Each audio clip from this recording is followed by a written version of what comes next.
सुप्रभात बच्चों, आप सभी को सुप्रभात। चलिए बच्चों, आज हम भी क्लास 11 का ये महाकवि देव का जीवन परिचय को आप लोगों के बीच लेकर आए हैं, जो आपको एनसीईआरटी क्लास 10 और 11 में भी है और आपको सीबीएसई में भी जो है दिया गया है। तो चलिए आज हम लोग जो है महाकवि देव के जीवन परिचय को देखते हैं और इसे समझने का प्रयास करते हैं।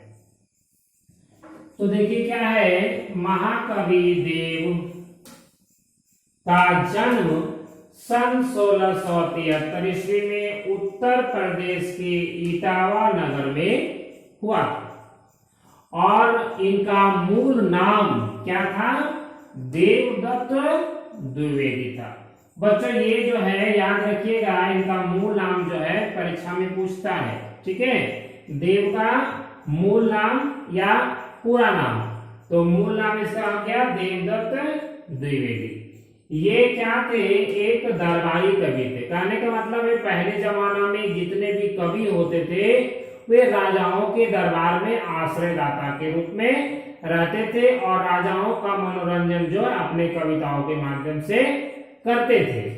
तो वही है औरंगजेब के पुत्र आलम शाह, ठीक है। आलम शाह के यहाँ यानी संपर्क में आने के बाद देव ने अनेक आश्रयदाता बदले, किंतु उन्हें सबसे अधिक संतुष्टि भोगीलाल नाम के सहृदय आश्रयदाता के यहाँ प्राप्त हुई। कहने का मतलब है देव को जो है एक जगह मतलब मन नहीं लगता था, तो वो है आश्रयदाता जो है बदलते रहते थे, यानी राजा जो है वो बदलते रहते थे। यहाँ मन नहीं लगा तो दूसरे जगह जाते रहते थे, लेकिन अंत एक जगह उनको जो है बहुत ज्यादा संतुष्टि हो गया। कहाँ पर? भोगीलाल के यहाँ, ठीक है। और जब उसके पास जब वो उनके यहाँ संतुष्ट हुए और उनको जो है खूब जो है आनंद प्राप्त किए, आनंद दिलवाए, है ना। यानी भोगीलाल को देव ने जो है खूब जो है आनंदित किए, जिससे वह खुश होकर, ठीक है, इनको क्या किए? लाखों की संपत्ति जो है देव को दान में दे दिए। और फिर देखिए आगे है, अनेक आश्रयदाता राजाओं, नवाबों, धनिकों से संबंध रहने के कारण राज दरबारों का आडंबर पूर्ण और चाटुकारिता भरा जीवन देव ने बहुत निकट से देखा था, इसलिए उन्हें ऐसे जीवन से वितृष्णा हो गई थी। कहने का मतलब देव जो है वो उदार चरित्र के थे और उन्हें जो है छल कपट प्रपंच जो है सभा में जो है आडंबर जो बातें होती थी, ठीक है, मनगढ़ंत बातें, उनको अच्छा नहीं लगता था। इसीलिए जो है देव ने जो है वो जो है उनको घृणा हो गया, ठीक है, वितृष्णा हो गई और उसके बाद अंततः जो है उनकी मृत्यु जो है 1767 ईस्वी में हो जाती है। तो दोस्तों ये था इनका एक छोटा सा जीवन परिचय।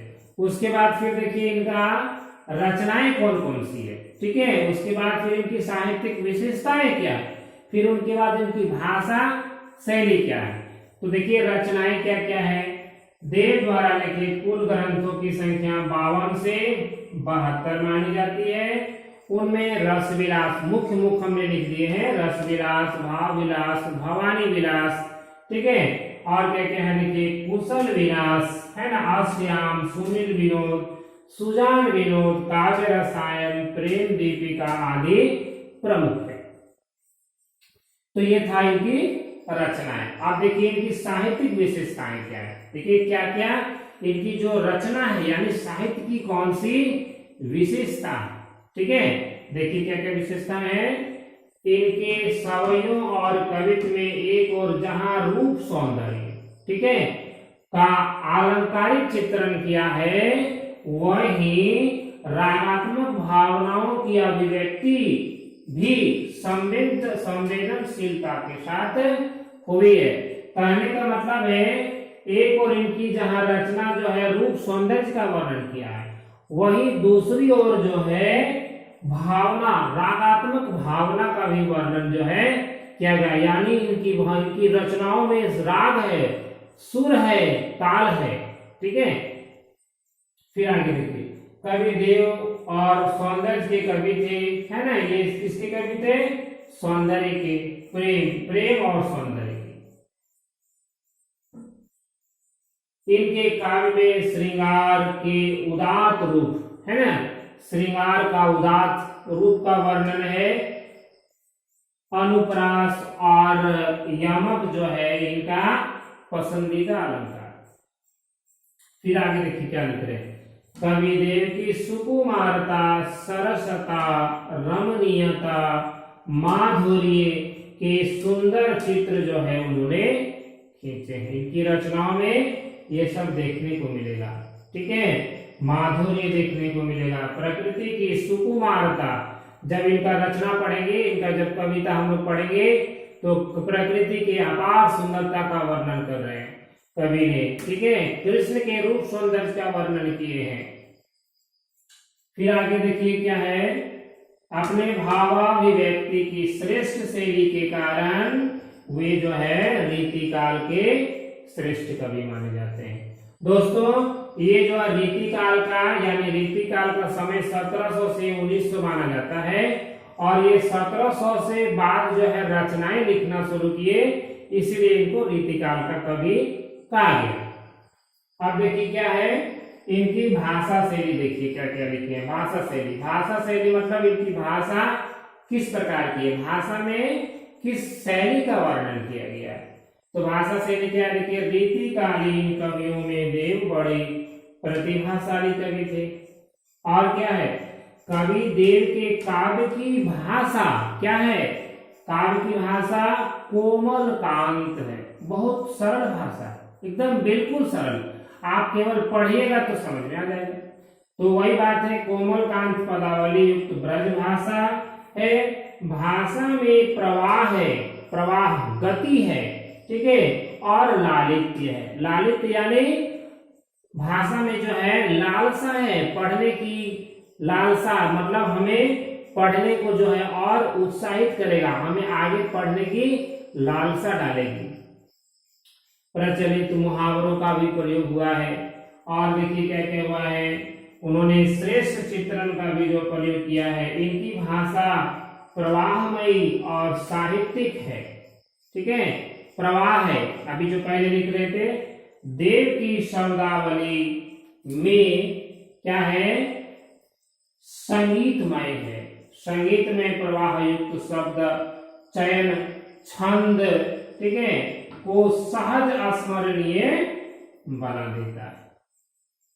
फिर देखिए क्या है, इन्होंने कवित, दोहा, छप्पय और सवैया छंदों में रचना किए हैं। तो दोस्तों, ये देव का एक छोटा सा परिचय आप लोगों के बीच हम लेकर आए थे। उम्मीद है आपको ये समझ में आ गई होगी।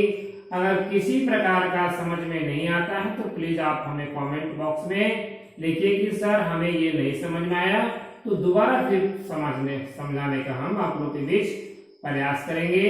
तो दोस्तों, ये हमारा एजुकेशन है, सृष्टि एजुकेशन चैनल है, प्लीज इसको लाइक, शेयर एंड सब्सक्राइब कीजिए और हमारा हौसला को बढ़ाइए, ताकि आप लोग के बीच हम जो है एक से एक वीडियो जो है ला सके। तो दोस्तों, यही उम्मीद के साथ आज का ये क्लास को समाप्त करते हैं। Thank you.